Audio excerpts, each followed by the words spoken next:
We are so lucky today to be in community with one another, to be having these important conversations about decriminalizing mental illness. And today is a particularly wonderful treat because we have with us the best-selling author, Greg McKeown. Now, Greg has advised major corporations like Google and Apple, works with leaders across the world. And he's here with us today to help us to build skills and tap our inner resources as we continue to work on decriminalizing mental illness by giving us a new tool, which is the ability to work on and think through and maybe even figure out what is essential to get there. So why did we invite Greg? I mean, that all sounds great. Here's really, though, the reason. And it is this. And Greg, I don't think I told you this when we prepped. Maybe you're like, we really should have run through this part. As you know, I'm the inaugural executive director of the Sozosei Foundation. And someone asked me last night, why did you take the job? And I said, well, there's many reasons, the subject matter, et cetera. And I said, another reason is the great board of directors. And one of those board of directors, Dr. Bill Carson, loves to recommend books. And one of the first books Bill recommended me to read was Essentialism. And I said to myself, oh, I never read books like that, because it's true. I've never read a parenting book. Again, my daughters might attest to that. But that's just not the genre of book that I work on. Then Bill recommended some other books, and I really enjoyed them. And I thought, all right, I'll go back to this Essentialism thing. And I read it literally in 24 hours. And it immediately changed how I was prioritizing my work at Sozosei. That's some nice electronic feedback that's happening. My work at Sozosei, as well as my own life at home. And so I'm going to welcome Greg to the stage. He's going to be with us. We're going to do some interactive exercises. We're going to listen to him. I hope you all did your homework and read the book. I know, Greg, you have a quiz for us. And again, just enjoy, open your heart and your mind to this, and let's welcome Greg to the stage. Greg? Thank you. I've been thinking about you. I've been thinking about what would bring you here, why you come. Maybe it's your third year here, maybe your second, maybe your first. Your level of passion for this subject, for this challenge, for this problem. All we have to do is decriminalize mental illness. Yeah. Piece of cake, I think. I mean, it would actually be pretty simple if it weren't for all the people. You know? Here you are with this massively complicated issue, so many layers.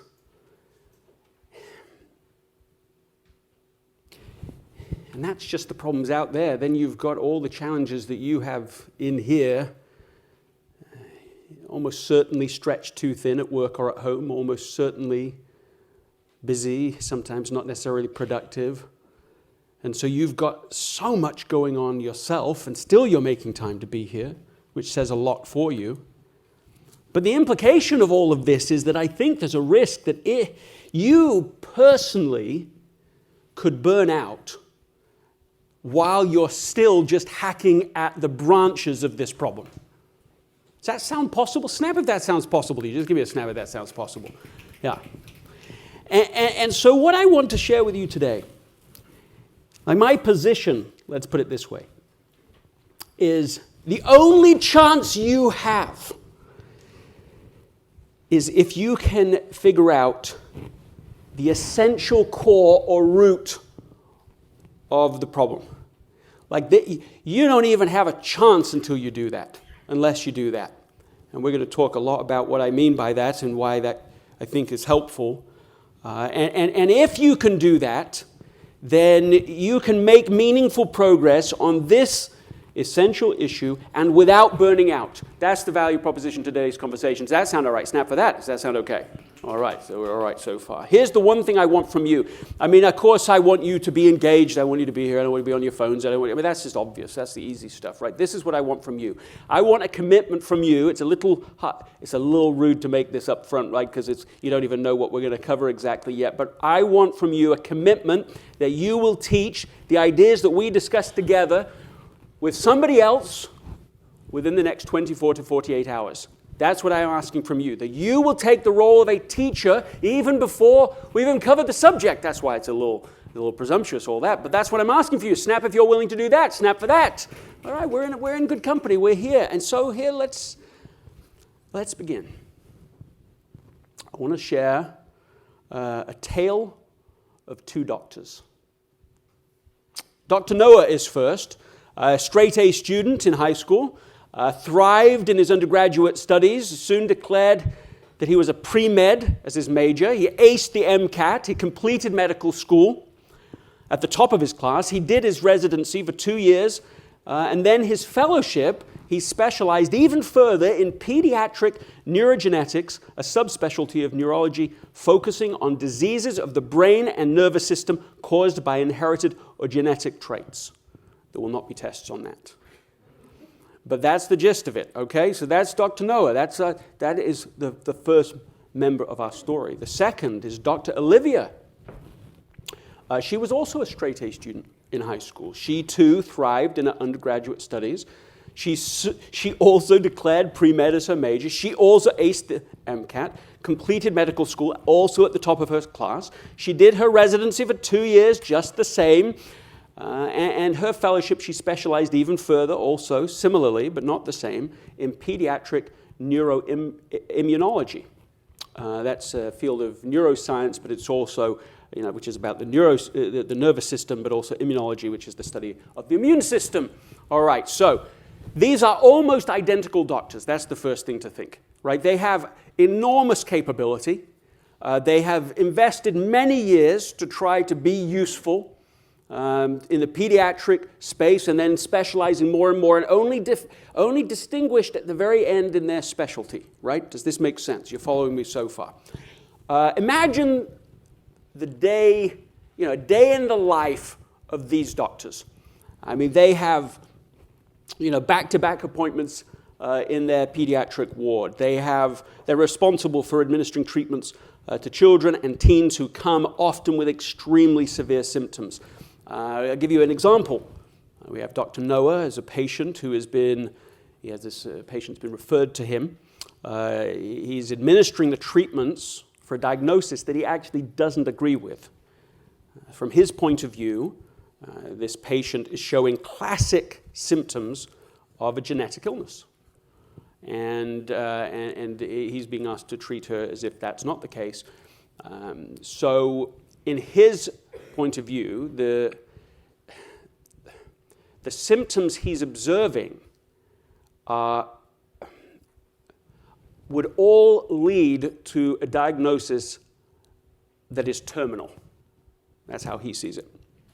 So if he was the primary physician, he would take her, not unkindly, of course, but down a treatment path that would be managing her to the end. She's a teenager, but the symptoms are serious enough, and so on. And communicating all of this to the patient's desperate parents is something that's exhausting for him, but he's trying to get used to it. Okay, there's Dr.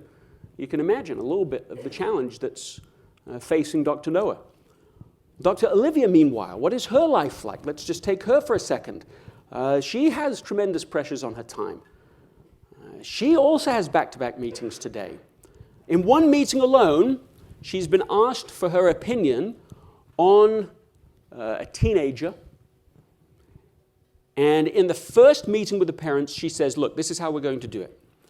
You can have as many people present as you want, but one person needs to be voiced. And I want to hear the whole story from the beginning, uninterrupted, so that I can understand the full picture. And then at the end, whoever else is in the room, they're going to be able to share add any details that are missed in the first basis. The parents follow the rules. So even with all that pressure going on, if you can imagine all that pressure going on, she then spends an hour and a half listening to the entire story, end to end, of this, what is in the tradition, the deeper meaning of pathetic, a pathetic story, a pitiful story of this patient that's before her. She doesn't jump in once with opinions. She doesn't talk at the people once. She just listens. She takes notes.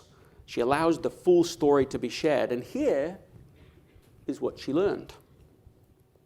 A few years ago, the family that she's learning about moved to an idyllic community. White picket fences lined the streets. There are no street lamps. There are more horse trails than roads. Their children are spending all these, just happy days playing outside with the dog. They've planted a garden of apple trees, grapevines, melon plants, and in short, they found themselves living in a little piece of heaven on earth. One of their daughters, Dr. Olivia's patient, we'll call her Eve, because her name's Eve, especially seemed to thrive. She's a slim, brown-eyed, blonde-haired girl with a mischievous grin. She simply cannot stay cross. Even when she tries to be grumpy, she learns. She can only do so for a few seconds before bursting into laughter. She loves to be in nature. She can run barefoot wherever she wants. She wrestles with her younger brother on the trampoline for hours at a time, names the chickens, carefully catches lizards by the dozen, gently releases them. She's learning the whole story. Eve read endlessly, devouring books on horses, bees, insects. Her favorite's a series about Yorkshire, England, James Herriot.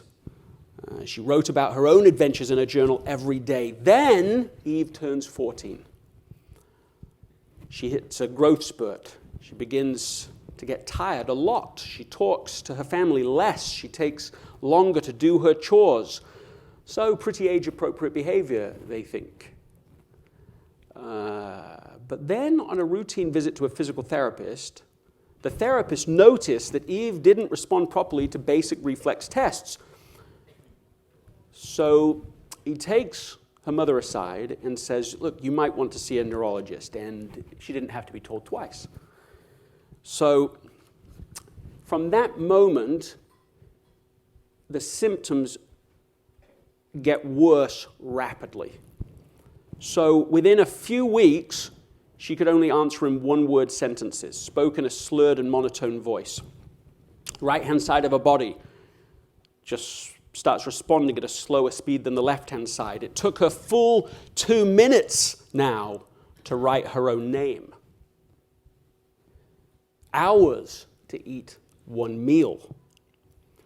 So the light, once so vibrant and bright in Eve, dimmed and then seemed to go out entirely when she was hospitalized after a major seizure. What makes the situation worse at this point is that of all these neurologists that they're speaking to, none can give them even the beginning of a diagnosis. Every day just brings more visits to more respected neurologists who, literally shrug their shoulders, tests and tests come in, no idea what's going on. And she learns also that for the family, to watch their vivacious daughter fall into an almost constant state of free fall and have no explanation is the stuff that suffering is made of. All right, this is what she learns as she's listening, as she's understanding, as she's trying to see what's really going on. So the patient and parents feel heard and seen and understood. And Dr. Olivia had the best available data at her disposal to confidently come to a diagnosis, a case of, and she's sure of it now, autoimmune encephalitis. With a thorough understanding of what was going on, she felt empowered to recommend intense treatment for Eve. Now, you're following me so far, right? Snap if you're still following the story. All right, so there's a twist now, because there aren't two patients here, yeah? There's just one. There's two doctors, one patient. So in Dr. Noah's mind, Eve has a terminal condition, and his job is to manage the parent's expectation through her inevitable demise. That is how he sees the problem. Dr. Olivia sees Eve as having encephalitis, which, for those who don't know, it's inflammation of the brain. It can cause so many severe symptoms, and be life-threatening as well, unless you get a prompt diagnosis and treatment follows quickly. And then there's very high rates of recovery. So it's the same problem, right? It's the same problem, but it's being seen in two different ways. So there's one more final twist to the story. So this isn't just a teenager. This is one of my daughters.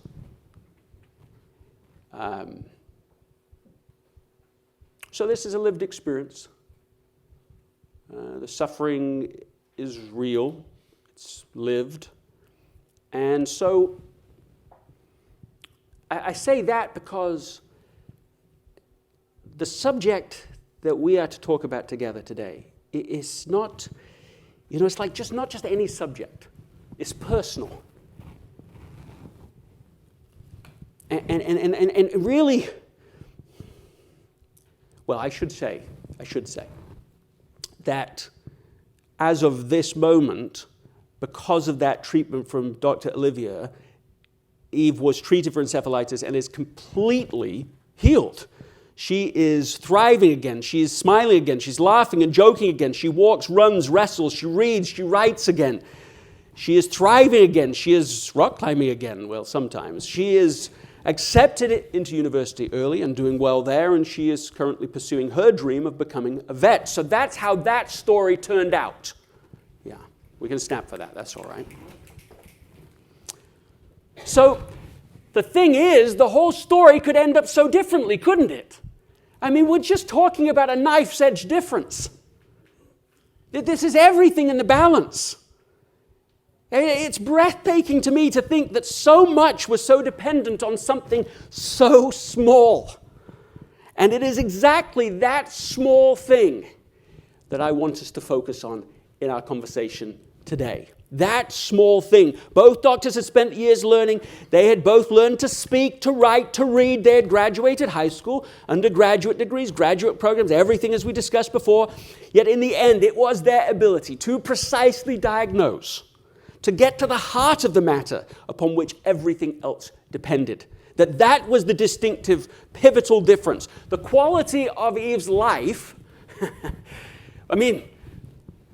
her life itself rests entirely on that ability. And it's true, surely, not just for neurologists, yes. So here's what I learned. How we see a problem can be the problem. I mean, is that not true in the most essential core way with mental illness? Does this not go to the very heart of the matter of how it is seen and therefore how it is treated? If it is seen as criminal activity from the beginning and it's passed down 911, then it gets everything else. You already know. I don't even need to list it. You understand? You could be up here explaining it. I get that. If you see it differently right from the beginning, then you can shift to a completely different version of treatment. Now it's a 988 approach, and of course that's not the whole solution, but it's a part of the solution. That's something I learned about this. How we see a problem can be the real problem. How we see the problem determines how we will treat the problem. Is that true? All right, so what about you? What about you? Have you ever noticed, here we go, snap for this, have you ever noticed that the busier you get, the worse your communication gets? Like, snap for that. Yeah. Have you ever noticed that the worse your communication gets, the quicker you are to judge the situation? Snap for that. Yeah. So, is it possible that the shallower our communication gets, the easier it is to miss the real issue? Is that possible? I'm going to share one additional small chapter to this story, and then we're going to change pace completely. It's going to be completely on you and some work to be done. But let me just share one little piece of context, and then we're going to go. Last week, I was sitting in the library at Queen's College, Cambridge, and I had the greatest, the rarest privilege of modern life, right? Which is to think. And in that space, as I stared at the psychology section of the library, I was thinking about this question. What is the most essential skill in life today? Like across the board, if you could only choose one, if there's only one thing that you need, if we need, and in that moment, I was thinking of you too.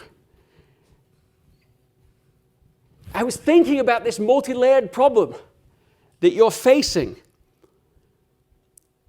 And I saw the answer to this question as if the answers were nested one within another. Like a Russian nested doll. You know what I'm talking about, right? Where you have like the larger doll and it goes down and smaller and smaller. You know what I'm talking about. What's the real name for this? I learned it before and now I can't dare say it. The Marikushka dolls. Am I saying it right? No one knows, so they're saying it's okay. At the outside of this, at the outside of the doll, this is what one can say.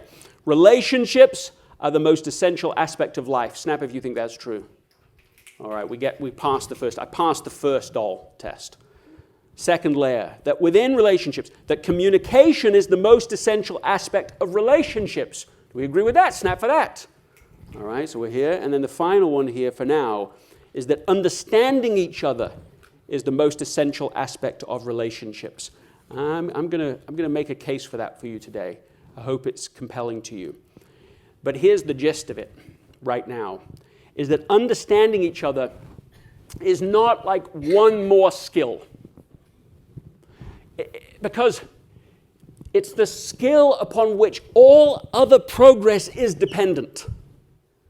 Let me use an example perhaps you're all familiar with. The Tower of Babel. I mean, we all know the Tower of Babel story, right? Yeah? Snap if you know the Tower of Babel story. All right, so now tell it to me. All right, what's the Tower of Babel story? Now no one's like, oh, well, I take my snap back. Snap is removed. I don't know what we put on the spot for this. Okay, give me the, what is it? What's the story? Okay, you heard that, right? So the people are building a tower to get to heaven. Right, that's the idea. We all know that. And I remember being taught this. I remember it explained almost exactly the same way you said. Then all of a sudden, God comes in and what happens? Say it again. Everyone speaks a different language. Nobody can understand. Everyone suddenly speaks a different language. And you see, the way it was explained to me, or at least the way I understood it, maybe it was just the understanding of a child. I suddenly imagined like 50 languages spontaneously being spoken. Right? You know, like in this extraordinary moment. Of course, it would be confusing, but suddenly everyone is speaking French and Russian and Chinese. That's the idea, a little child's view of that. And as I've reflected on that recently for some reason, I have come to a completely different way of thinking about it. And it's this. It's that you don't have to change the languages like that at all. In fact, actually, that isn't what's written. Like in any of the biblical accounts I can find, any of the references to this, and even commentaries about it, nobody actually says that. That's just kind of the way we understand it. What is actually said, the language is actually, the language was confounded. There's not 28 different languages in 1 second. There doesn't have to be for that to be just the description. One's language is confounded means suddenly you have confusion. And this is where I'm getting to. Is that now I see it this way. I think that understanding is a language. And it's more important than all the other languages combined. Because, for example, my own mother spent several years when she was young and suffering with mental illness herself, living in Turkey. And there has very surprisingly happy memories, only surprisingly compared to the rest of her life. And she talks about a friend she made there who spoke no English, and yet they managed to communicate very well. And so whatever happened in the Tower of Babel, even if you read it as a myth, in that myth you say, whatever happened, if you spoke a different language, French and English, you could still communicate if you wanted to understand each other. But if you speak English and you don't want to understand each other, then you can't anymore. So it's not about a linguistic thing at all. It's about something deeper than that. And here's why I'm making the case now. You see, I'm making the case to you that this is the most essential skill in life, is because you can't solve anything without being able to understand each other. Is that true? Nothing. And here we are, right? Here we are in Philadelphia today, right? And it's just, I don't know. I have sort of a double reaction when I'm here, being English and all that. And it makes me think. It makes me think about, you know, my experience in America on July 4th every year, when inevitably somebody says, you know, well, what are the English doing today? And I'm like, nothing. You know, nothing. And then sort of, not offended, but, you know, I don't know, something. I always want to, like, now make the case, you see. I want to make a case about it. And my general, now everybody knows the history lessons, right? You all know about this, right? In the beginning of the War of Independence, it wasn't called the War of Independence. You all know that, don't you? In the beginning, it was a civil war, right? Because it was Englishmen against Englishmen. George Washington felt he was, I'm not stating anything even remotely controversial here. He felt, I'm not. You go back and read it, you'll see it's absolutely true. He felt he was an Englishman. Absolutely. All of them did. And that's exactly why they were so offended by being taxed without representation, is because we are English citizens. So we should not be taxed without our voice being heard. We are citizens. And that's precisely why it was so offensive to them. And I'm serious about this. And now this is this, you see, if you think about it as a civil war, as it was in fact, you will find that if you follow the logic through, whichever way you look at it, you know, the English won.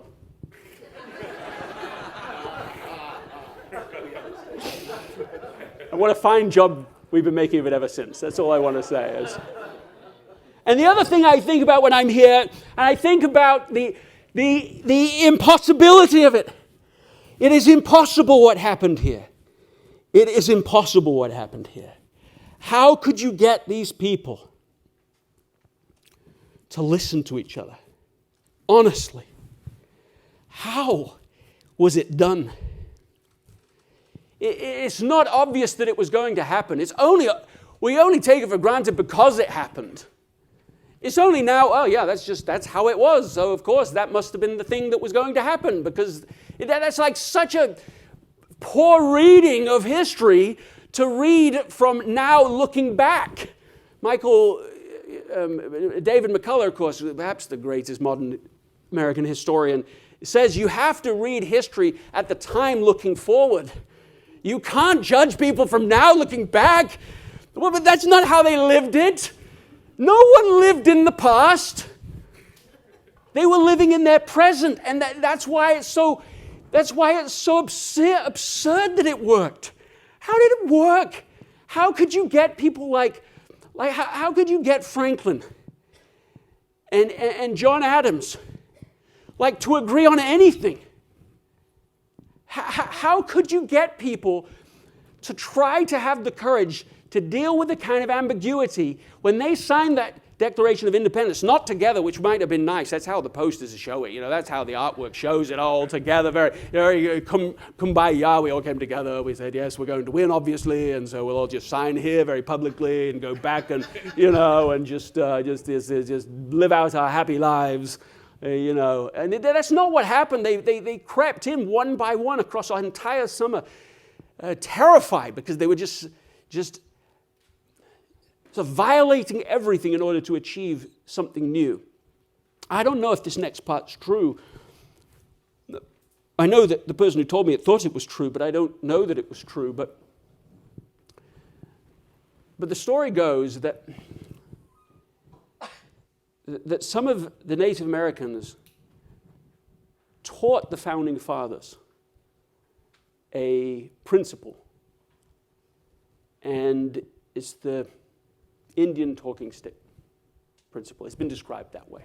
And that might be not how we would now describe it, but historically. And the gist of it is pretty simple, which is that you can't make your point. You only get to talk if you have the stick, right? Who knows this? You know what I'm talking about. You already know. You only get to talk if you're holding it. And the only way you get your chance to hold it is by explaining what they're saying to their satisfaction. That's the idea. We've tried it with our teenagers. That was a bad idea.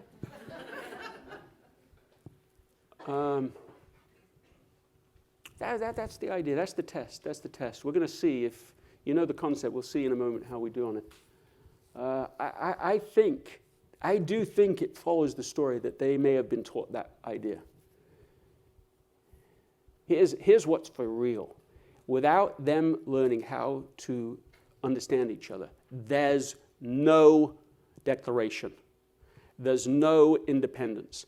There's no republic. And I'm not kidding about this either. I think it's our single greatest risk right now as a republic is our inability to do it. I think it's more urgently a problem than every other problem we are animatedly disagreeing about. I'm not saying those things don't matter, and I'm not saying there's no differences of opinion. Of course there is. But our inability to actually spend time understanding each other, we'll have no republic at all. It doesn't matter. If you can't understand each other, you can't do anything. And I just think, if you believe, which I know you do, I'm just saying it that way perhaps to be evocative, but if you really believe that this issue that you are trying to solve matters, you're going to have to figure out a way to be able to understand people who don't see it the same way as you at all. At all. And so we want to be able to work that out. And now we're going to get to the first activity for you, lest it should be all this intensity just for me, as we've been doing. I'm going to ask you to do something now. We're going to see how fast, see, even in the story I led with at the beginning, sometimes we go, well, I'm too busy for that. You know, like I got too much on my hands to really spend time understanding the other side and what they might be dealing with. I got my issues to deal with. I got to try and express very fast what I want and what I need you to do. And if you could just help me to do X, then we would have 988 and we'd get it in a hurry, and just don't be an obstacle. But you see, when you talk like that, what happens is the resistance, will you tell me what happens? The resistance, what does it do? Go up, go down. What happens? Up.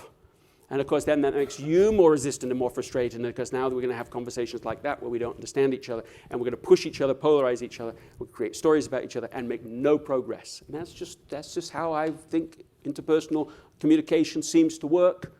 And so what we want to do is the opposite, where people feel really safe to be able to communicate and understand each other, what's going on under the surface. And that can be done very rapidly, and I want to kind of try and prove that a little bit right off the bat as we get into this activity. I am going to give you 2 minutes. You have a worksheet in front of you. Somebody should hold that up so we know that you'll have it. They're at the back for those that don't. On page 2, if you open it up, you have something. Well, I better just draw it out so we sort of know what we're talking about here. You have something that kind of is like a timeline. This is your life starting at 0 when you were born. And we're going to get to now, right?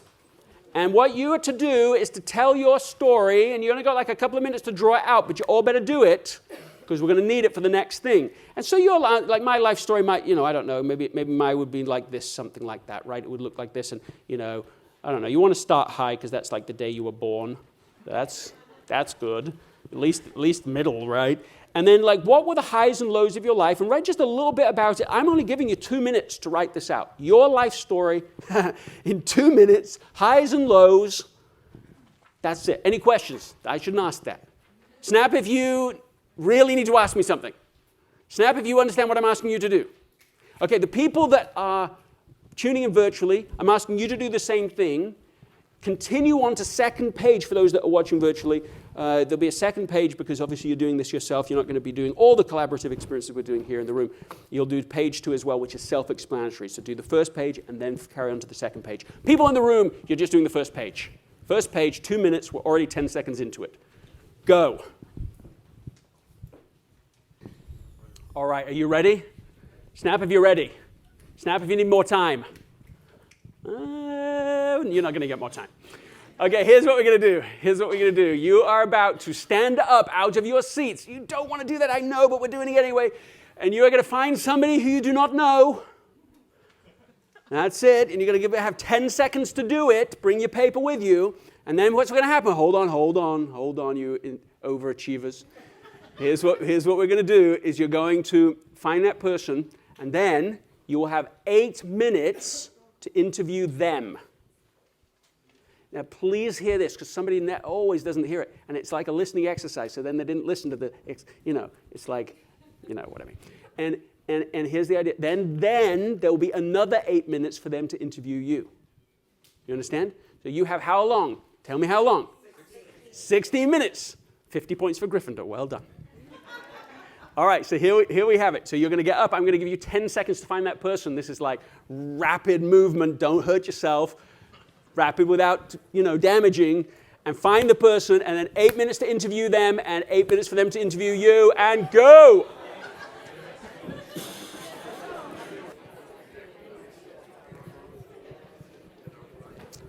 Give yourselves a round of applause for doing that. Come on now. All right, let's get real here. Okay, now, first question. Is it possible that you know more about the person you just met than some people that you have worked with or lived with for years? Snap if that's true. All right, now that's an embarrassing snap, right, at some level. Now why? Let's have a conversation now. Don't be shy. Now how is it possible? That was 8 minutes. I mean, 16 if you double it, and actually, to be honest, I didn't quite give you eight, whatever. Anyway, so it was like speed dating kind of challenge, and you learned a lot just then. So I'm asking you, why doesn't that normally happen? Why doesn't it happen in normal, everyday relationship communication? Let's go. Don't be shy. Trust. Yes. What's that? Privacy laws. All right. You, out. Now, why else? Go. Don't be shy. There was lots of mayhem in the front here. We couldn't hear what you said. Go. We don't think it's important. Is that true? Does anybody here just doesn't think it's important? What do you think? Snap if you don't think it's important. No one wants to snap right now, even though self-evidently you're not doing it. So something's going on. Good, I like that answer. We don't think it's important. Okay, at the back and then here. No, one behind. Sorry. Yeah, go. We take humans for granted. We take humans for granted. It's such what a thing to take for granted. Yeah, I'm thankful for everything but people. I mean, and then in front here, go. Everything ain't for everybody. One more time. That saying, everything ain't for everybody. Yeah, you're like 8 pills before swine. I don't want to share my whole life story with everybody. Is that what you're saying? Yeah, okay, fair enough. But this is more about, this isn't I didn't just give you this so you walk around with here's my life story. I prepared it well in this presentation and I want to give it to you, to everyone I meet. This is about asking other people and being sensitive to trying to understand their whole story. But anyway, it's a valid point that you're making here. More. There was another hand in the front here. Go, and I'll keep coming. Go. Okay, so just defining time and the best use of time. Is anyone here, just riffing on this for a second, find if you're totally honest that listening to other people is a little bit boring? I'll take the laughter as agreement.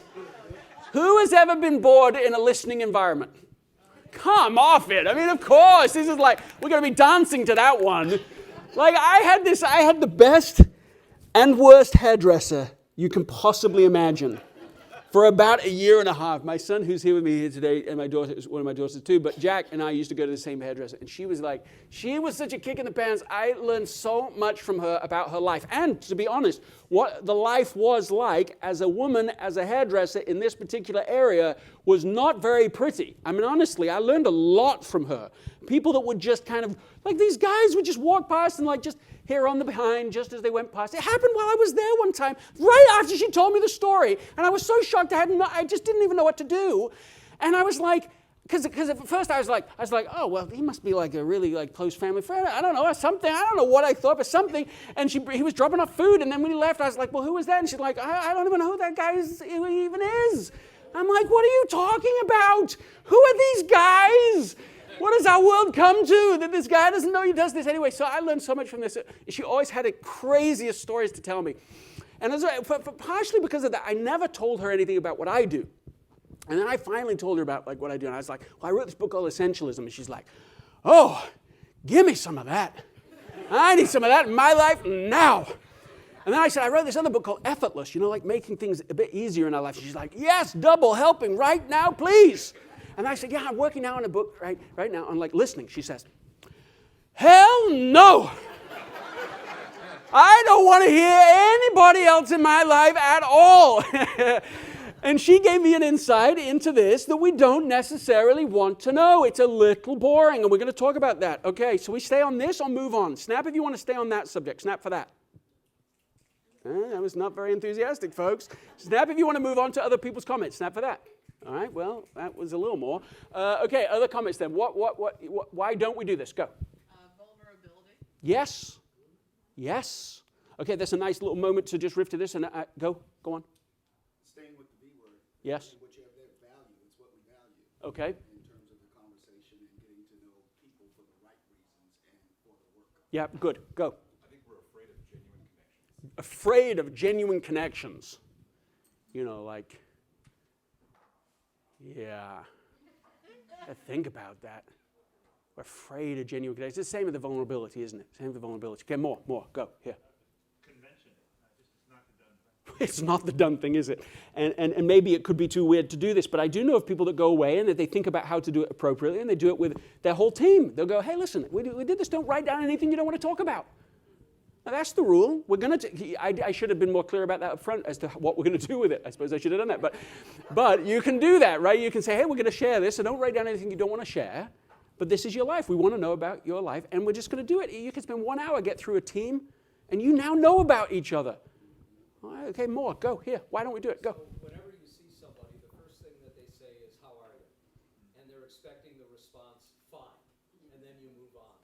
And if you have a point, as we did after we lost our son, where we would get this terrible question, if I ever said, not good, the response was one of great discomfort. They didn't want it. They wanted to say fine, and then you'd move on to trivial things. They're like, I didn't want to talk to a guy that said that today. They don't want to hear. I find the question, how are you? I don't know what it is. It's like a high burden, that question.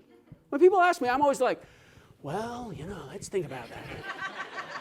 And I know that it's like an English thing, like you don't ask, you're asking, you want to know how someone is, and here no one's asking, it's just like, didn't you not get the memo, Greg? We just wanted the fine. Just give me the fine, as you say. But I find, if we just riff on this for 1 second, this idea, here's what I think you can do. It's a very, very simple change to make in your life, and I tell you, this one is going to be itself impactful, is instead of saying, how are you, or you say, how are you, that's fine, then say, how are you really? And you just add the really word, and people will open up. Now, I kind of want to just address now this question about boredom, but now I want your thoughts still more, so go. I don't think they always feel equipped to deal with the hard information. We're not equipped to deal with it.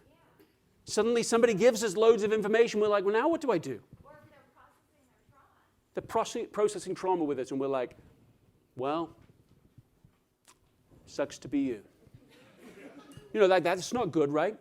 I mean, I'm not saying, I have somebody that used to say that a lot. Oh, that's too bad. Oh, that's rough. Oh, and it's like, no, that's not what I'm looking for. What are we looking for? We'll get to that. More. Why don't we do it? Go. Well, because presumably we're all here to share the same idea, but if we're just randomly meeting people in the office or other people on the street, we don't know if they share the same ideal as Well, you're saying you might meet somebody that has a completely different values, and it's like, why am I spending time? Why am I investing time getting to know this person who might not be useful to me? I mean, I love the body language was awesome. You were like, yes. Well, I don't know that's what I'm saying. You're like, that's right. Oh, I don't know that that's right anymore. Yeah, I'll take another comment. Go. I think in the office we oftentimes uphold a persona of some kind, right? Like, to what degree are we going to be fragile and or compromise and or what have you, depending on the conversation we have. Yeah, who knows what this is? Who relates to that? Snap if you relate to that. Yeah, good. Go over here. Go. I was saying I relate to that. You relate to it. You're agreeing over there. I feel like you don't want to get too close because then you feel responsible for that person's feelings, how they respond to you, especially as a leader. Like, you want to keep distance so you can almost shield yourself from responsibility. it was truth, wasn't it? It hurt. It hurt a little bit, didn't it? We're like, are we really these people? Are we like, I'm going to assess up on the surface whether you're the kind of person who's useful to me. No, you're not useful to me. Moving on. I don't want to be responsible for anybody right now. I want to keep this nice and on the surface, get along my day. So here's an idea that I think is, is my hairdresser wrong? Like, that's an interesting question. When she says, look, they're so boring to me. And when somebody else said it, I think they said that, maybe I was restating it a certain way, but this image, not especially well drawn, it's going to be really well drawn over there. But here's the idea, right? It's the iceberg. And that's like the person, right? The iceberg that we meet. And we see the top of the surface of the surface. And then we make judgment calls based on that. And it's like it's a daily equivalent of the story with our Eve and those doctors, right? That's a really dramatic example, but we do it all the time. We just suss people up really fast. Is that my kind of person or not? Is that person going to be useful or not? And it happens all the time. I mean, what we don't know about people is more valuable than what we do know. The value, the insight is under the surface. It's way down where it's vulnerable and valuable. Now, that's fine. If you want to go in your life and just deal with basically unimportant conversations that don't actually teach you much, don't give you new insights, then do it, but you'll be wrong a lot more than you want to be. Because you're dealing with like a really oversimplified view of the world, and it's going to be really irrelevant really fast because then people aren't sharing with you. And here's the other side of this, is that the moment you get good at this, people will tell you everything. And stuff like, I don't mean everything is of equal value. That's obviously not true. But they'll tell you something. Maybe it's 1 in 100, like parts, 1 per 100. That's so insightful. And it'd be like an aha. In every conversation you have with somebody, honestly, you have that chance. And I'm not necessarily saying you have to do all this kind of deep stuff all the time. If somebody says, hey, where's the bathroom? You don't have to be like, man, you got to go. Right? Like, you don't have to make everything into a thing. I get that. And yet, all along the way, you can have meaningful insights come to you from people you may have been dismissive of up until now. Actually, so I was part of, for several years, I was a young global leader for the World Economic Forum, and one of the things that was interesting, in our first meeting, we did like a speed dating thing, not unlike this, but it was a big line. You should do it here at the next conference or something. Like, you have like 100 people in a line, 50 on each side, and you meet each other for just 2 minutes, and the next person. So you all get to actually meet each other really, really fast, relatively fast. And that was a really good entry into it for me, because what happened is that you believed, that was part of it, but you believed, because they'd curated this group, you believed that every person you met was exceptional in some way. You believed it. And then you had to, with that assumption, you're like, I've got to go find out what's exceptional about that person and that person. And the thing is that the longer I've lived this principle in my life, the more I'm like, no, that was just a clever way of thinking about the world. There's a diamond in them. There is something that you don't know, and you need to know, and only they know it. So how quickly can we get great at making it safe to draw out from people what's deliberately kept under the surface, where it's vulnerable but essential. The essential is always down there somewhere. So if you want to be at the surface, it's fine, be at the surface, but it will be boring and not helpful. If you want to start to be able to break down, if you want to be able to connect with people fast at a deep level and gain insights that will help you accelerate towards what you would like to accomplish in this world, you've got to become great at what we're talking about. And you can. It's completely learnable. But get this weird part of this story. Snap here if you have had formal education in reading. Snap for that. Snap if you have had formal education in writing. Yeah, actually, snap if you've had any kind of training in speaking, like training or speaking in any kind. Snap for that. All right. Who has had formal education beyond, let's say, like more than half a day in powerful listening and understanding. Snap for that. Yeah. Ooh, that's actually a decently high group. I would say so. That's way higher. And that probably is reasonable given who you are. That's a lot higher than the average, I'll tell you that for sure. And even in this group, when it comes down to it, you're still not really doing it with a lot of the people based upon the answers we've already had, right? So you have some training, but not necessarily the skill. And we've been talking about why. Is there any more on the why we don't do it before we move forward? Why don't we do it? Why don't we do this on a day-to-day basis? All right, let's go. Time. What did you say? We don't want to share back. We don't want to share back. We're vulnerable about sharing our side of it. Okay, good. Go. Interactions are transactional. Why do they have to be transactional? It's just because of time. Time. So it's time. It's time. It's the same pressure that we're busy, we're strained, we're stretched too thin at work or at home and so on. And so then talking deeply to somebody, I don't have time for this. Let's go. I don't have time for this. Let's go. I mean, so why do we do it when we do it? Does anybody think we should be doing this? Snap if you think we should be listening deeply. Is everyone on board? We're all on board. But why are we on board? This is very odd now. We're all on board with something that we actually don't do, so why are we on board with it? Go, tell me, explain. We already covered it? Why should we be doing it? You all just said we should and we're not, so why? Continuous learning. Continuous learning. That meeting people is learning. Enlightenment. I've been doing this, I know this isn't like super dramatic, but I've been doing this with like Uber drivers, right, as I travel around, and I have never had a dull conversation. I'm not kidding. There's so much to learn.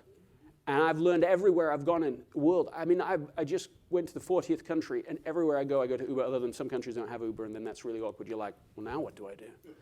You're like, useless. I've been made useless now. But they always have a story, and nobody's asking them. You're just the Uber driver above the surface. You're not interesting to me.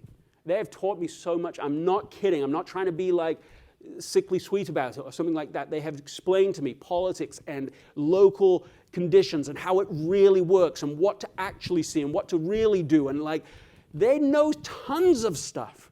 You've got to get below the surface. You've got to see them differently, meet them. I've had people, I don't mean every time, but I have had people come out after the car and give me a hug after like a 10-minute conversation.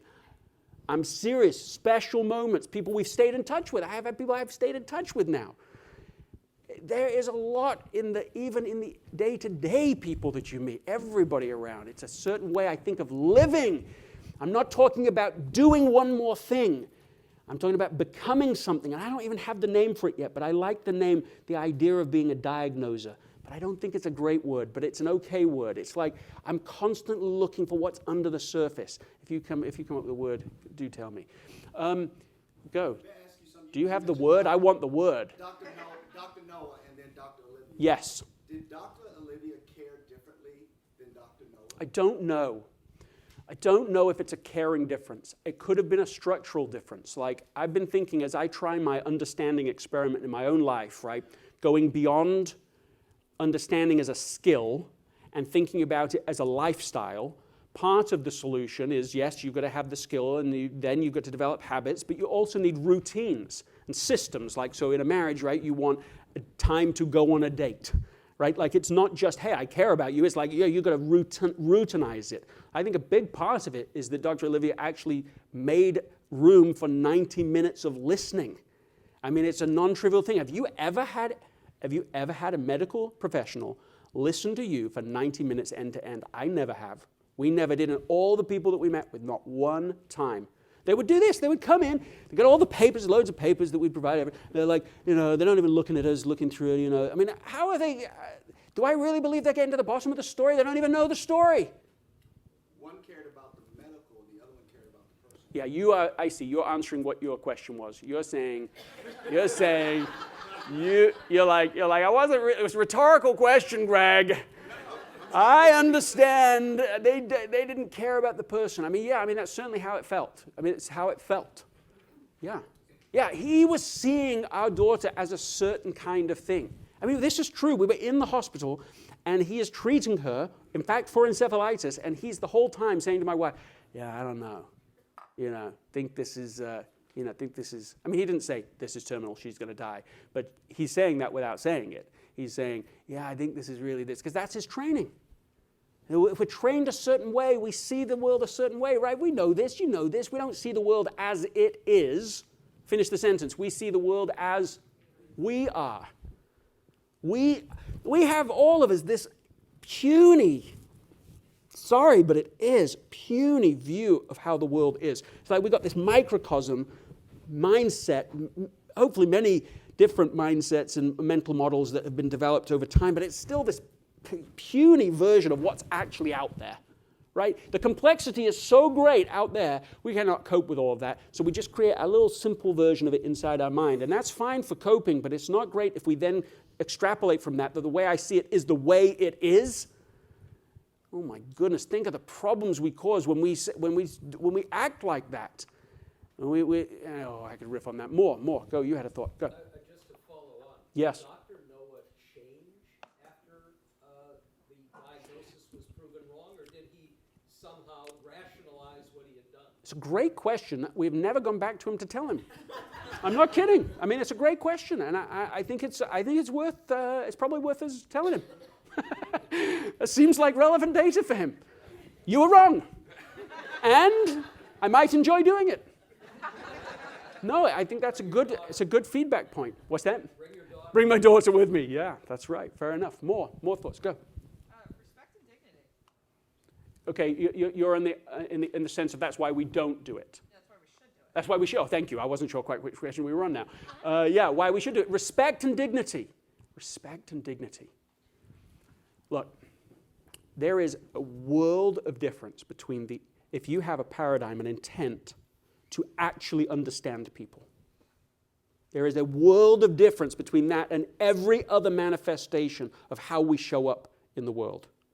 That is a way of being. That is not just a way of doing or a little extra tip that you can add into your leadership toolkit. It's like this is a way of being in the world. And the intent to understand, so like we can do it this way, right?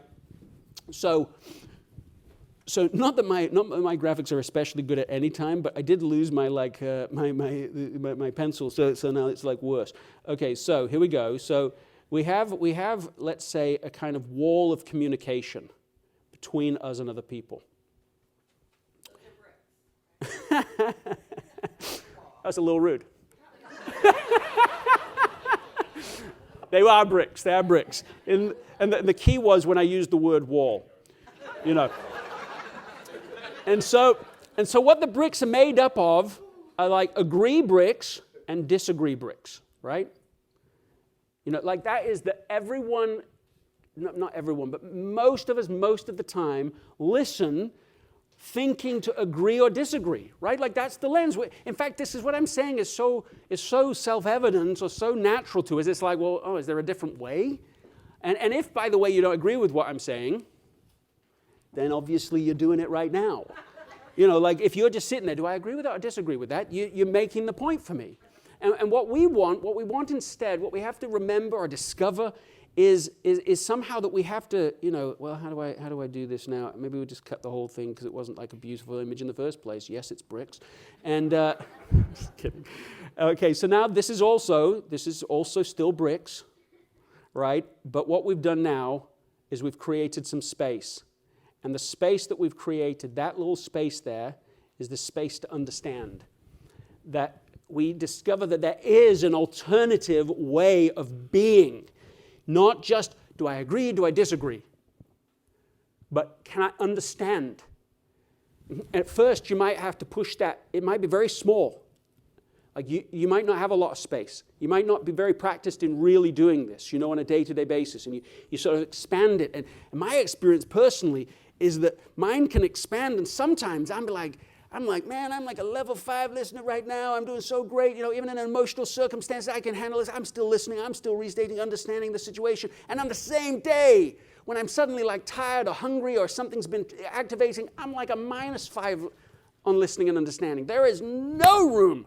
The wall is up.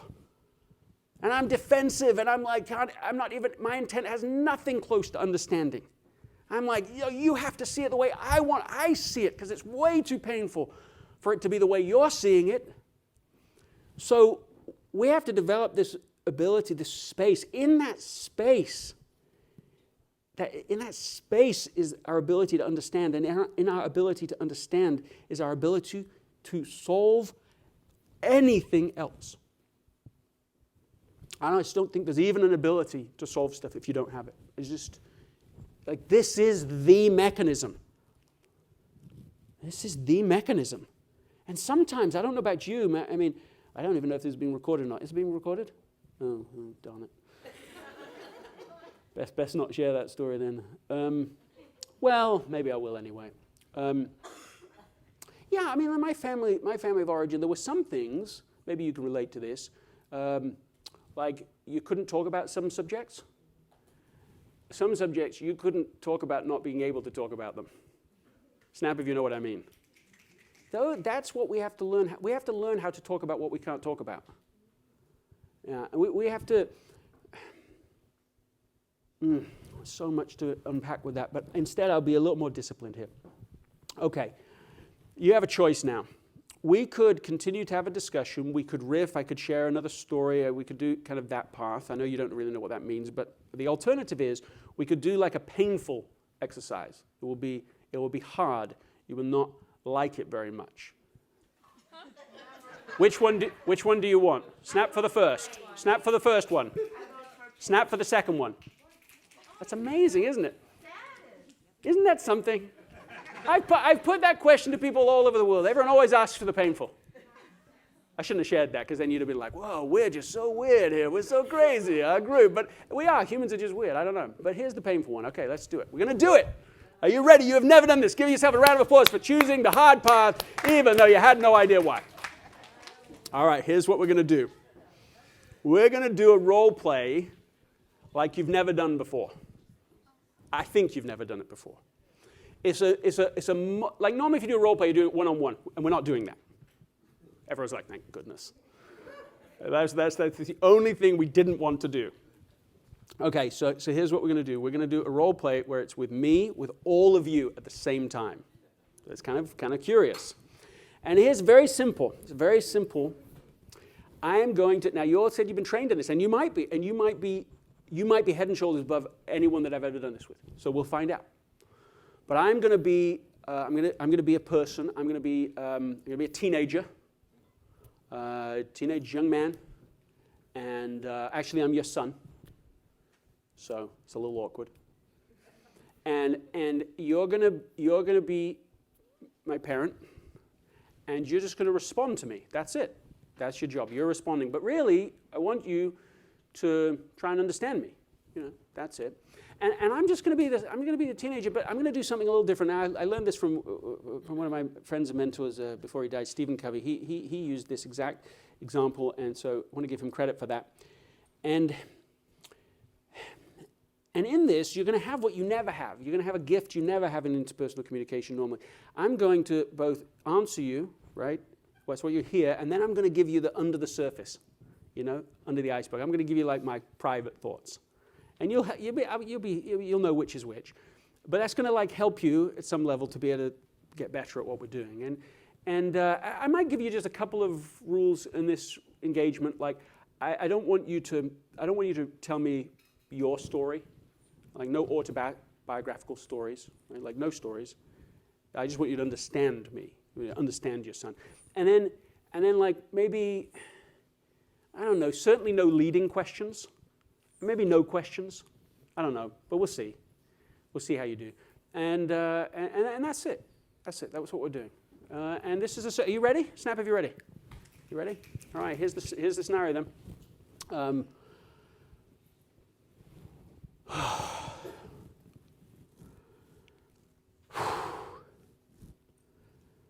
I mean, oh man. High school is just such a waste of time. What a stupid thing. I want out. And that's that.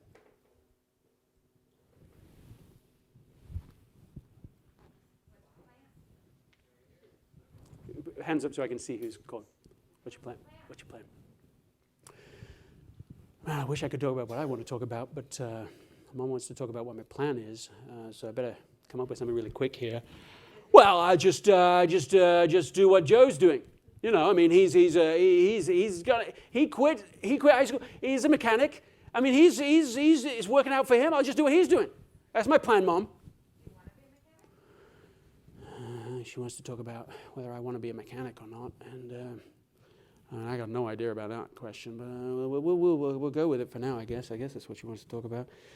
Well, why not? I mean, that's what he's doing, isn't he? I mean, he's making money. Well, I should just do it.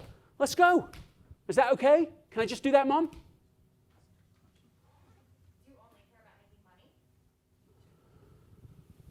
Well, my mom really wants to talk about making money and about whether I really want to make money. And I really don't. This is freaking me out a little bit here, to be honest. But I guess we'll talk about what she wants to talk about. Yeah, I do. Yeah. Why not? I want to go back to where you were. Sorry. You want us to start over? No, I just want to go back to where you were before when you were talking, son, about feeling like You mean you right? want to be in high school. You mean start over? I'm responding to you, son.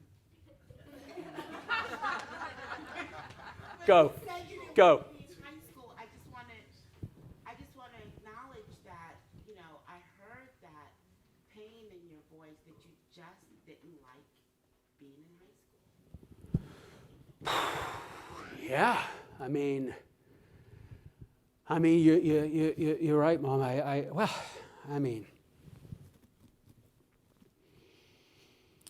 I don't know. I'm torn about it. I mean, I look at Joe and I think it's working out all right for him, but I mean, I don't know. I don't know if he's made such a good choice after. I don't know. It's complicated for me. So is there anything about high school that you do like? Well, my dad, I really want to talk about what I want to talk about, but my dad wants to talk about if there's anything I do like about high school. Yeah, I like the mechanic class. I mean, yeah, why not? Fine. Sure. Well, let's go get some ice cream and you drive and let's talk about being a kid. How about ice cream? Being what? I'll pay for the ice cream, you drive to. And then what are we going to do? We're going to talk about being a kid. Oh, my heavens. My dad wants to talk about me being a mechanic. I really don't want to be a mechanic. And now he's added ice cream. So it would seem really weird if I say no, because I do like ice cream, which he knows. But now we're going to go down this whole thing, and I'm very overcommitted to that. Okay, fine, let's go. Let's go talk about ice cream. Talk about being a mechanic, Dad. Fine. Great. Do you have any reason why you feel this way? Do I have? That's a very mature question, to be honest, right now. And I have any particular reason that I feel like that. That is so scary. I feel so direct right now. I don't know. Why? What do you mean? Wait, have a reason? I just look at Joe. Joe's the reason. I think that sounded convincing. Who's Joe? How do you not know who Joe is?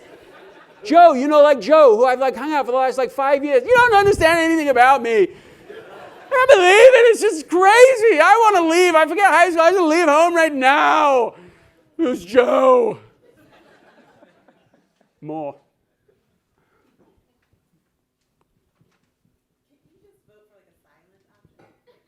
Do you have to respond, or can I just sit here and listen? This is like a meta question, not for your son, right? Yeah, you could do that. Or I want to understand you. Well, just do it. Just don't tell me about what you would do. Just do what you want to do. You're up. Go. This is really awkward. My mom's doing that silent thing where she's hoping I'm just going to tell my whole everything to her right now, but it never works.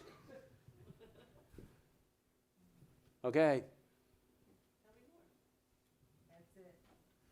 That's it. Snap if you like that. Tell you more. Do I really risk this? Do I risk it? What happens? What happens if I do this? If I share a bit more, what's going to happen? look, at schools, it's just, I don't know. It's not working out for me. It's not working for me. That's it. So, like, I got to get on with something else.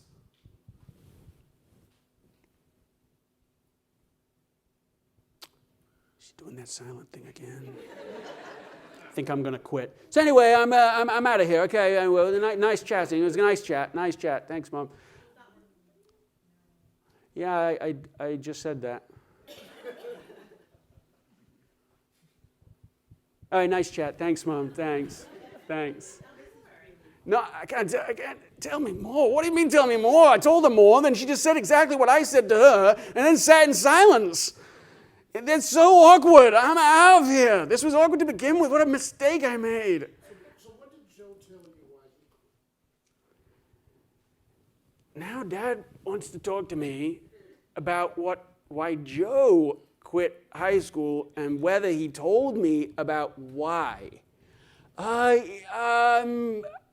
think he hated high school like me, and he's wanted to be a mechanic instead, so he's doing that. Okay, I think I got away with it. Go. The back. Hey, Bud, Bud. Mom's going with Bud now. She hasn't gone with Bud since I was 9 years old. We're back to Bud. you know I call you Bud all the time. I want you to know I love you, and I'm here for you. And wherever you go with this, we'll figure it out together. And if you want to talk about something, I'm here for you. And if you're not ready to talk to me right now, I want you to know I'm always here for you. You know that. And so when you feel ready, I was listening at the beginning to what she was saying, but I'm a teenager after all, and I really only have so much, attention span. Yeah, good. Good. I want to understand what you're going through, what's happening, why you're feeling like this about school. I frankly don't know the right questions to ask. Time out. All right. First of all, we're not done, but give yourselves a round of applause. Well done. For trying. Thank you for everyone who's participated, because I'm being pretty hard on you, right? I get that, and it's not comfortable. You're offering, and then I'm like, you get shut down a little bit, and I don't want that to feel like the message. That's not the message. You're engaging, you're trying. Snap if you think you would be dealing with this in reality worse than what's been put on display right now. Right, so what would you really want to be doing right now? What would you do? You're going to go. So no one's even giving me like a real thing. We're like just in workshop land right now. We're like, there's no way I would do this. What would you actually say? What would you want to say? It's the law. You're 15. It's the law. You're 15. You're going. The end of the conversation. More, go. It's a stage you're going through. Go. I agree with the law, and I would tell my son you're going to, but I am very much of a firm believer it's about how you say things, and our body language, physical, nonverbal, children, no matter young, adult, whatever, they all pay attention to that. So when I saw you being hunched over and whatnot, you don't want to talk and hear from your parent, that's evident, but there's also more going on. So I would just tell my kid, like, listen, I hear you, because I felt that way, and I understand when I was in high school. I wanted to quit a million times, but I don't think that this is a conversation that they're going to quit in one conversation. I'm going to let them know, like, let's talk about it further and see what's really going on, because let's work out a solution together. Okay, what you said, the thing I want to pull from what you said, is that you could tell there was something going on under the surface. Yes? Who can tell? Why? What makes it hard to get there? When someone is very resistant, it's about how are you going to talk to that specific person? Everybody is an individual, so you're going to address people in different ways. Do I seem resistant? Yeah, good. Okay, we're onto something. What do you do to actually break down resistance? And we've heard a lot of attempts, and these weren't even the real attempts. Right? The real attempt is like, well, you're doing it, and I'm just going to tell you exactly how it is, that kind of conversation. But what do you actually do to break down resistance? I mean, do you face resistance in this movement? Go. I didn't hear the first questions, but did anybody ask why do you want to talk about it? Yeah, so I'm going to challenge you up the ante one level more. And that is no more questions.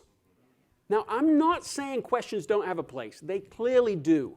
Questions, in fact, form the full hierarchy of interpersonal communication, meaning you can ask questions in a way that is exceptionally good, that shows understanding.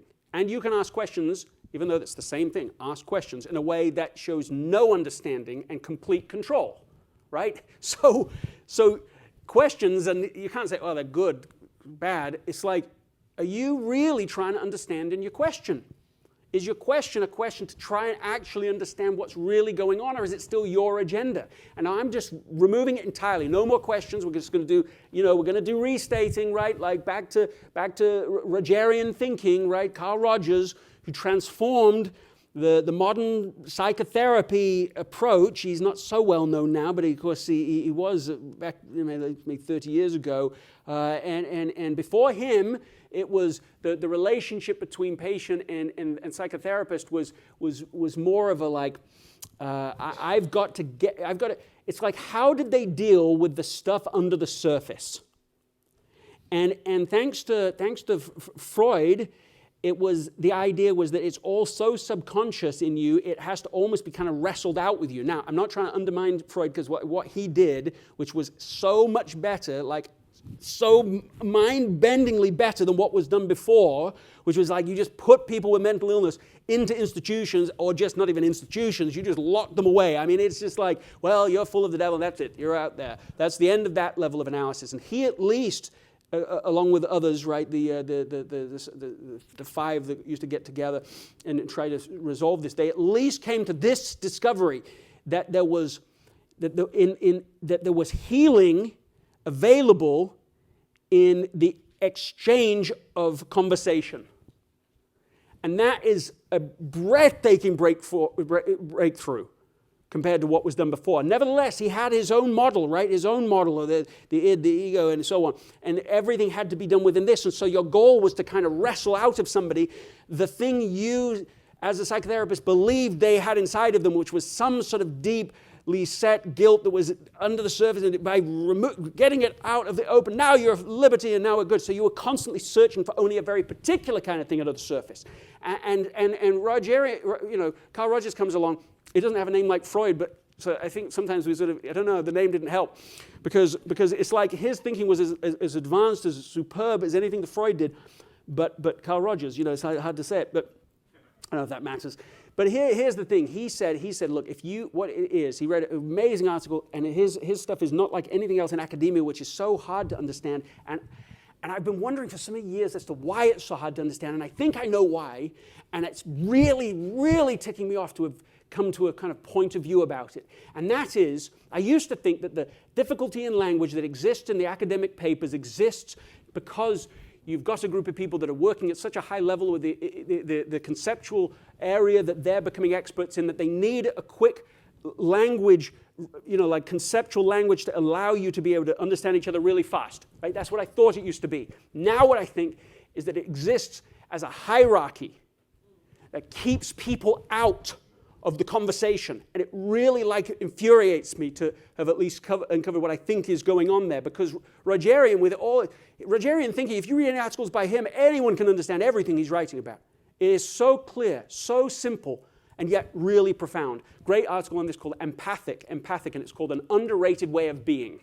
Empathic, An Underrated Way of Being, and it's really well worth reading. And in it, he basically says, for all these years, he'd been teaching what he'd observed in his own clinical practice, which is that if he could be real with the person in front of them and also really get out of his own head and into their head, which is different than caring about somebody, it is that you have shelved your agenda and now exist in a sense inside of them.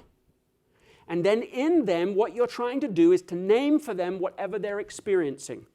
And the term for this is inferencing, and it's an almost universal human ability, that if somebody tries to put words to what you're experiencing, naming it for you, you can go, Is that what I'm experiencing or not what I'm experiencing? And that's amazing. I don't know what it is about the neurology of that, but like we all have this inferencing ability so that somebody can say it and we go, no, that's not what I'm saying. This is what I'm saying. Or we say, yeah, that is exactly what I'm saying. And as soon as you get an exactly, you get to go to one level deeper in the iceberg. You get to go a little deeper down to what's more important, more essential. And so this is what I'm asking you to do. And there's not one person here who can't do it, which is a strange thing. Because even though you can do it, you haven't been doing it. People don't do it. And this is a very odd thing. It's not a skill. It's sort of, here's a skill and isn't a skill, and I don't understand it. And all you have to do is you just have to say in your own words what you can tell I'm trying to say. There's no comprehension problem here. You all know what I'm saying. You all know what your son is saying. Everyone. So just tell me what you think I'm feeling. That's it. Just tell me. You all know, don't you? You all know. And yet you didn't do it. It's an oddity. I don't know. It's a curiosity. It's not a skill problem. It's something else. Okay, so say, what am I saying? You're doing exactly what Julia's doing, right? She's over here interpreting this whole conversation. She's not taking a position on it. She's not going, well, do I agree or disagree with what's being said? She's saying, how do I capture this in the most simple way so that we can then learn from it? Look, is that what I said? Oh, yeah, I guess that was the thing. So well done to Julia, first of all. You know, like she's modeling this for us here. Round of applause for her. That's fine. That's it. But this is modeling precisely what we're talking about. So if you could just please be an interpreter for a second, right? A translator. Go. What have you all know what I've said. You seem frustrated because of the waste of time in high school. Yes, exactly, Dad. I just look at it right now and I'm like, just look at what Joe's doing. He's just making money and he's you know, I mean, he's getting ahead. That's a way to go. Go. You want to get ahead. What did I say? Come on, what did I really say? You're impatient. You feel like you're behind. Maybe you're afraid. You're seeing what your friends are doing. Maybe you don't know what I'm saying. You seem discouraged. You seem like you want something quick and right away, and that you just want to get there. Not really I think that's the That was good. Go. I think that's the angst I have about interpreting, because what if my interpretation is wrong? Yeah, I'll tell you. Okay. Go. Try. Sounds like you're saying what? What does it sound like I just said? Sounds like you're saying you don't want to be in school. Yeah, but hold on. I want to hear you say it in a second, but what I just did without even trying, without consciously thinking of it, is exactly what I was just explaining to you, inferencing. I just went, is that what I'm saying? Let me think about it. And that's what you want. You want to say, do I understand? Am I getting what you're saying? And let them think about it. Is that what I'm saying? That's precisely what you want. So it was directionally right. What did you say? Go. If I understand what you're trying to say, what you're saying, you're not happy in high school. Yeah, I mean, look, the thing is,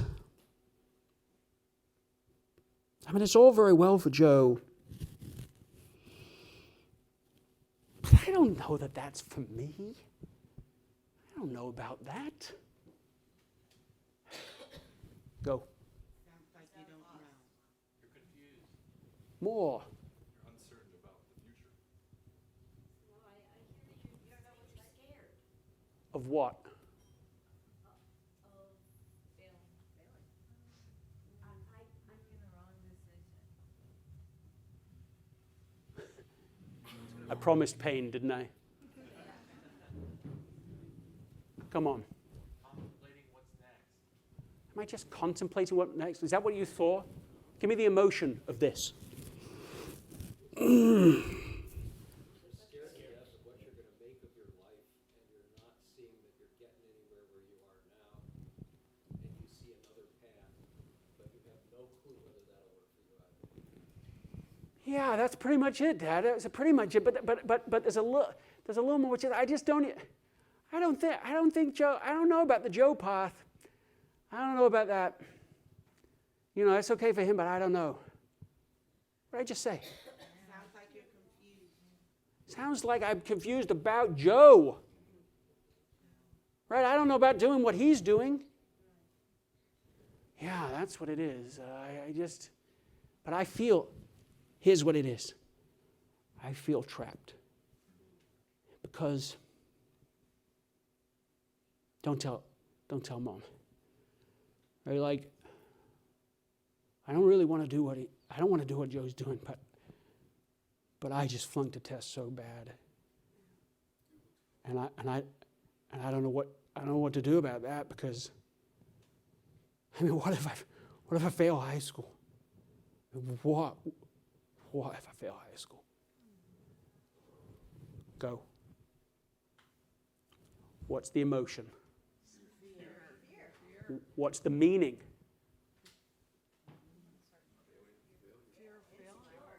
Fear of failure.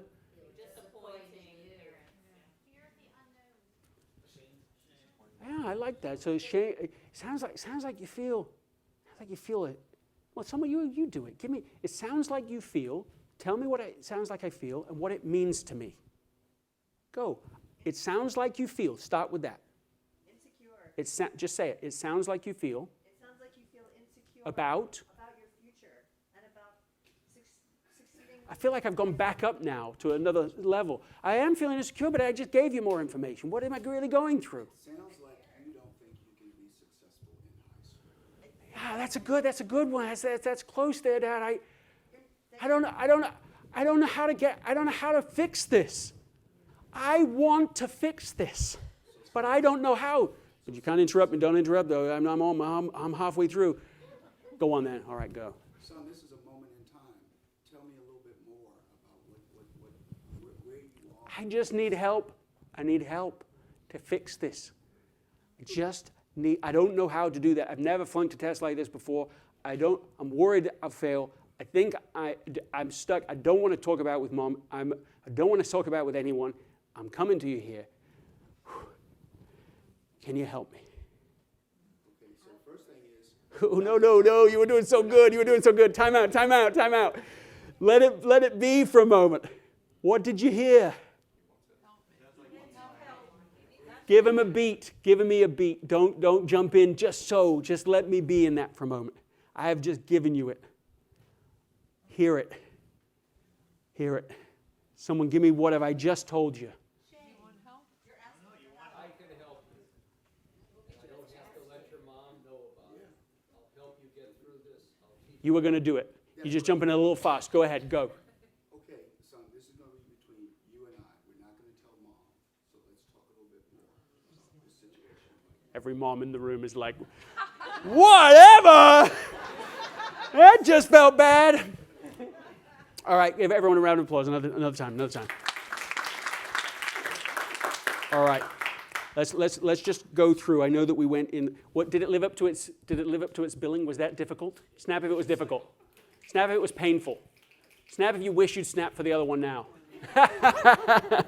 What's so painful about it? Why was it painful?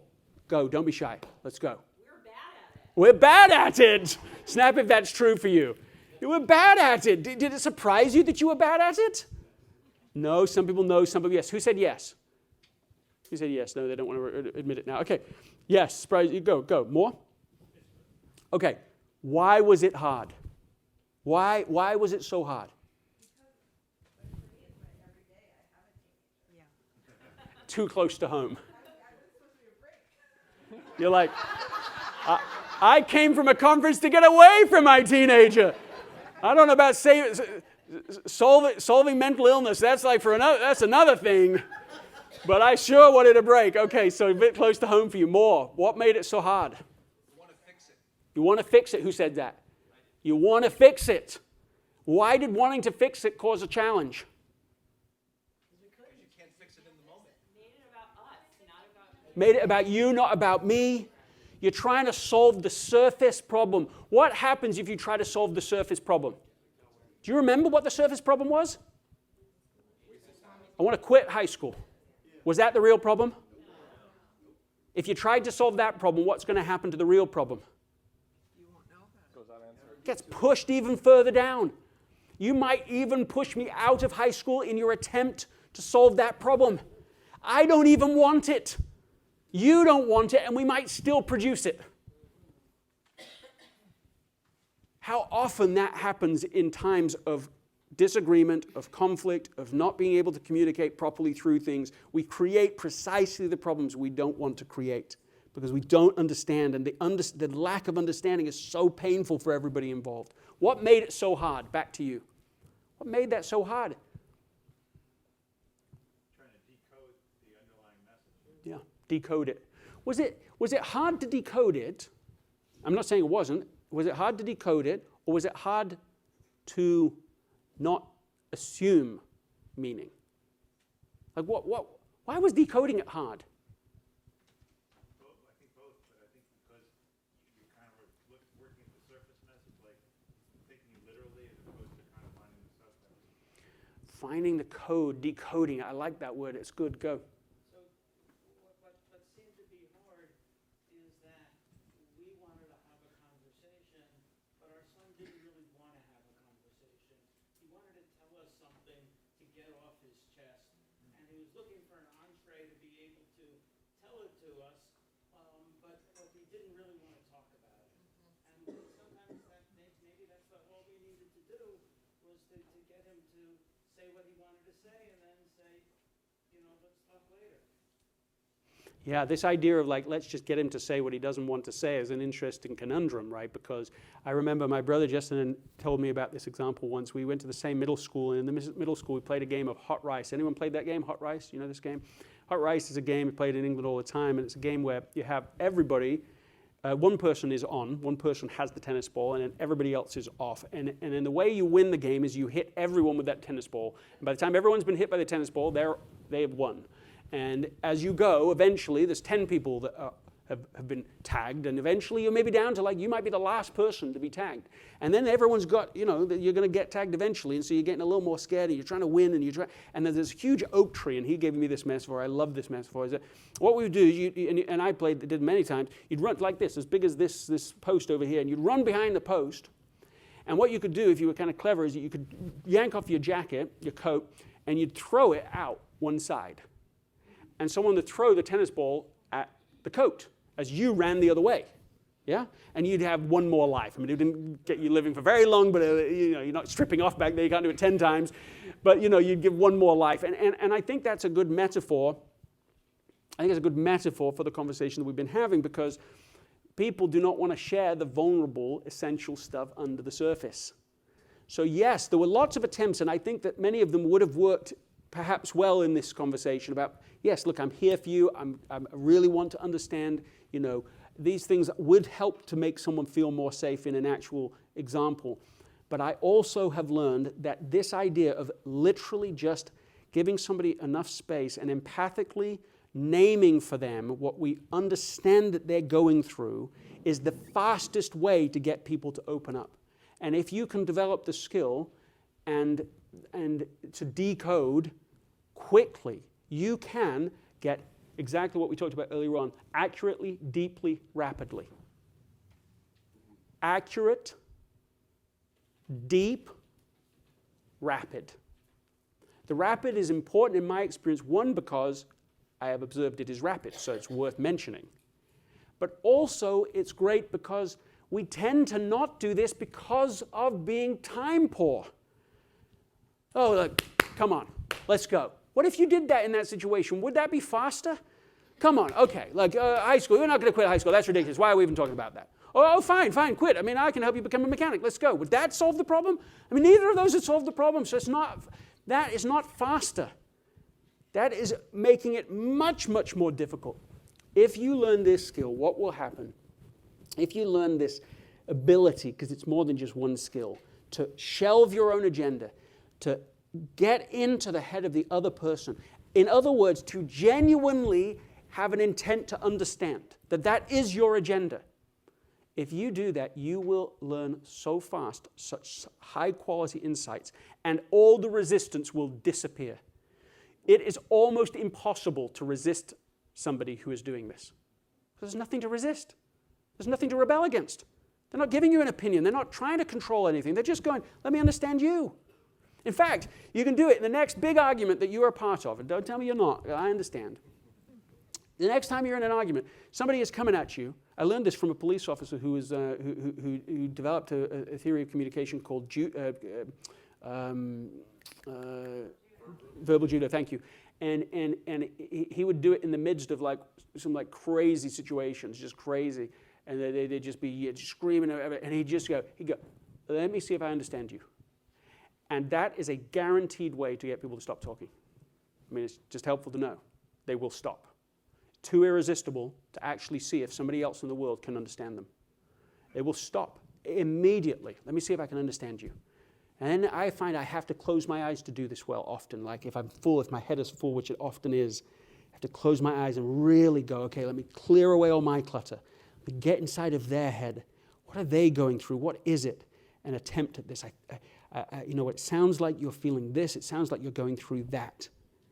And even doing it once is amazingly powerful to remove resistance from people. I have story after story about this, but time does not allow it. Let me take this back to a single story, and I want to be able to connect this explicitly to this idea of decriminalizing mental illness. Actually, I'm going to do this well. We're going to do two quick stories. One is so targeted onto mental illness, and then second to wrap everything together. Are you with me on this? Are you with me on this journey? Snap for that. We okay on this? All right. First is a police officer who became a police chief. His name's Ward Clapham, and he notices, he starts to sense as he's dealing with lots of problems, including mental illness cause that he's endlessly involved in, and he starts taking on this mode of understanding, like understanding as a way of working, a way of living, a way of life. And so it means that he starts learning much faster than the other police officers. That's the first thing, because he's not already made up his mind as to what's going on in every situation. He gets to understand, and he's surprised at what he learns. He'd go to a high school thing, and he's having, like not high school, like an elementary school, like, imagine a group like this, elementary school, and he's listening, he's talking to them, and he said, who am I? And like, tell me what you think and how you understand who I am. And one kid finally says to him, you're the guy that hides in the bushes and takes our moms and dads away. And he's like, he learned something. That's learning, right? I mean, it doesn't matter which way you cut that. Like, he understood something he didn't before. So understanding is an accelerated form of learning. And so that was another data point for him to go, like, we got to rethink what we're doing here. And you know what he discovered? He started doing some research, and then he found that modern policing was started. You know, this was started where? Do you know? Anybody know? Modern policing? Anybody know? Everyone's saying at the same time, well done, yeah. In England, of course. And then it was Robert Peel, and it's of the Peelian principles. And modern policing is nothing like what it basically is designed as now. And what it started of was community. And the rules, the principles of Peelian policing is that you are one of the community, and you're working with them, and you know them, and you understand them, and they know you, and they understand you. So there is a complete relationship going on. And as he discovered this, and he did this research, he found that there'd been this material shift in the way that policing was even considered. He said it had become law enforcement. But that is not the original intent. That is not what it meant. That is not why it was approved. That is not how it worked. It has shifted. And then to some extent, even now to like almost a militarization model. Well, that's not great on so many levels, as I know I'm preaching to the choir, but like among the reasons that's not great is that like the people that are attracted to the profession change. Now that's not great. Because you want people that want to be part of the community. That's what originally the police officers in the back, of course we're going back a couple hundred years. Now, once he discovered that, he suddenly was like, oh my goodness, look at what we're doing and look at how non-essential almost everything is we're doing. And he came up with a single intent, an essentialist intent, one clear thing. And this is what it was, that their intent was to end crime. And it's just beautiful. That must have been hard won because no one was thinking like that. No one was acting like that. No one was operating in that way. It's like end crime. Which, by the way, I put to you that could be part of decriminalizing mental illness is one way to say it. But there are other ways to say it that might be useful, that you might consider. Like, for example, ending crime caused by mental illness. That's another way to say it, and that might be useful with various audiences. It depends who you need to get on your side, but like, I'm just putting that out there. I'm not trying to cause any, stir any pot, but just put it there. So he has that intent. Once he had that intent, he said, we said no to 90% of what we used to say yes to. He said, we're not doing any paperwork unless under these very stringent conditions. He took all that time and he gave the time rebate back to the police officers, in which he trained them how to listen and how to understand people. And he did stuff like this. They started the first positive tickets program in the world. Well, I think it was in the world. And that meant you caught teenagers doing the right thing and you give them a ticket, and the ticket was like, you had to come to the police, you had to go to the police station. And when you went to the police station, you'd get like a ticket there, might be free pizza or something like that. So the ticket was just a gateway to a relationship, but it was a way for them to actually get to know each other. And that's just one illustration. But I mean, there's so many cool things that they did. I mean, one of the things they did, they had all these problems with teenagers, like just no after-school activities, and they took the police station.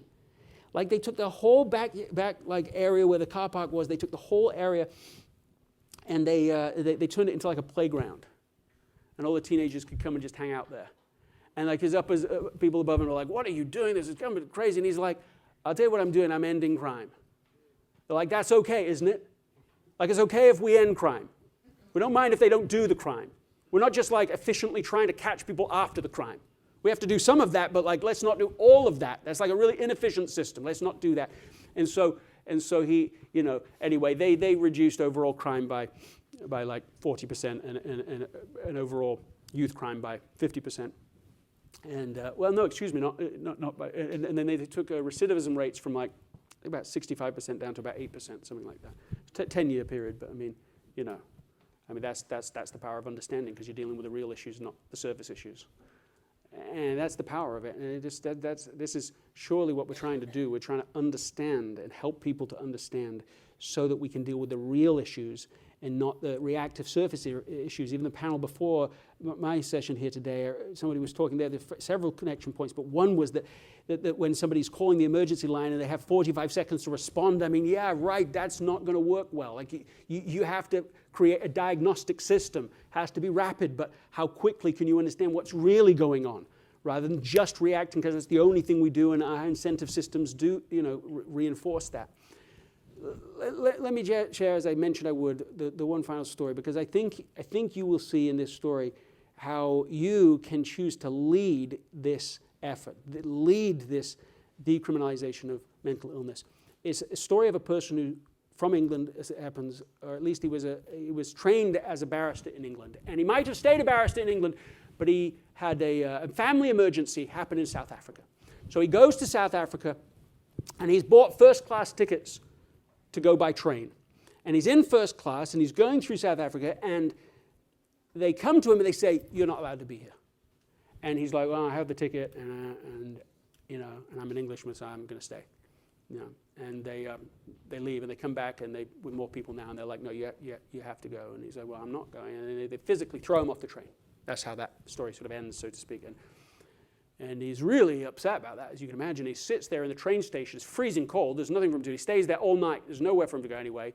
But he's just thinking, what's essential? What's important? Like he's trying to understand what on earth just happened. And do I have a responsibility to do anything about it? Could I change something as major? It's not the same issue, but as major as the decriminalization of mental illness. Could I do something as major as that? Or should I just go along my way? And they say, no, he's going to do it. He decides, I'm going to do this. And it takes him, how long it takes him? 23 years.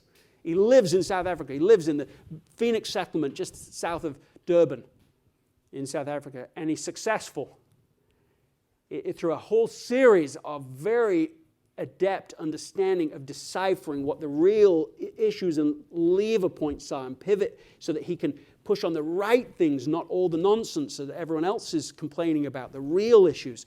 And he's successful. He changed the law, and he leaves South Africa, and he goes back to his home of birth, which is India, and people have come and met him there.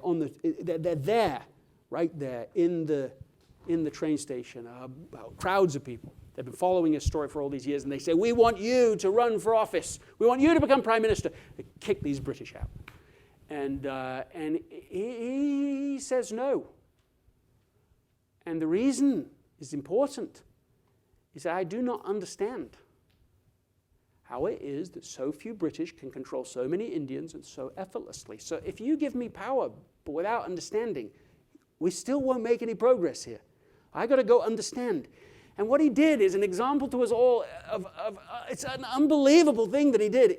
He spent a year traveling across India trying to understand what was really going on. Not at the tip of the iceberg, not what was obvious, not contentiously, not agreeing with all the other politicians who were just screaming into the wind, so to speak, about how bad the British are and how this, and they're doing nothing. They're complaining, but they're not making any progress. He's out there understanding. He's out there he's in the paddy fields with the poor. He's trying to create a sort of complex 3D image of what's going on in order to be able to identify that red button, that thing, that if he can find it is going to shift everything. And it won't be obvious. He's not obvious. And he's looking, and eventually he finds it. And you know what the thing is? What the thing was? It was infinitesimally small and infinitely important. Does anybody know? Salt. The British control the production of salt. And because they do that, you can control the production of bread and the whole food chain.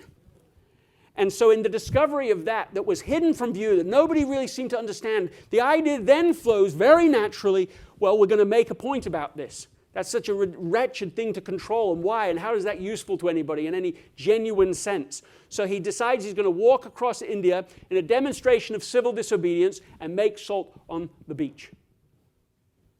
And he does. Some 600,000 people, according to some accounts, follow him. You know, and that alone is pretty significant. And the British stand back, who is this little man? Where does his power come from? And he goes and makes salt on the beach. Well, he tries to. The police have been there before him. They've stamped the salt into the sand, so it makes it really hard. But he still finds some, and he picks it up. And the moment he does it, he's broken the law. And they arrest him. Can you imagine? Indicating how corrupt how not corrupt, but unjust, let's say, that law is. And they arrest him. And then thousands of other people do the same thing. Let's say like tens of thousands of people are making salt illegally, and they're all being arrested too. And it's just so ridiculous. This is how he wins a seat at the negotiating table. We're talking, of course, about Gandhi. And it's through this process that we're describing, this listening, not instead of just arguing the British are evil. And so his intent was like, let's move it. Let's leave as friends. Let's figure out a way to do this in a way that we can actually cooperate through it all. And ultimately, he's successful at that, which is unbelievable. Even now, to imagine that such a thing is possible.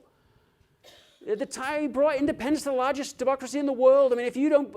This is like that, right? This is the kind of level of challenge that you're facing. It is a tremendous challenge ahead, yes, with loads of invested people and lots of different misunderstandings along the way. But if you could go through with the same level of kind of understanding we've talked about today, I think you could accelerate your way through it very quickly in comparison.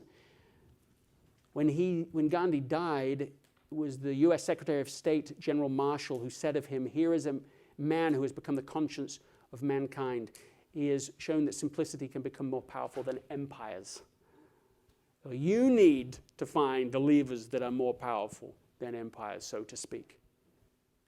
Einstein said of Gandhi, generations to come will scarce believe that such a one as this ever in flesh and blood walked upon this earth. And my point, of course, is not that you need to be Gandhi. That's not the point. But the point is that if we will truly understand what is really going on, if we can understand what the real problem is, cut right to the heart of it, find the salt in every interaction, in the people that are resistant, in the entire movement that we're trying to do, then we can have a, not to be Gandhi, but like to be the Gandhi in our own world, something like that. That to me is essential. That to me matters, and that is what I have been thinking about as I've been thinking about you.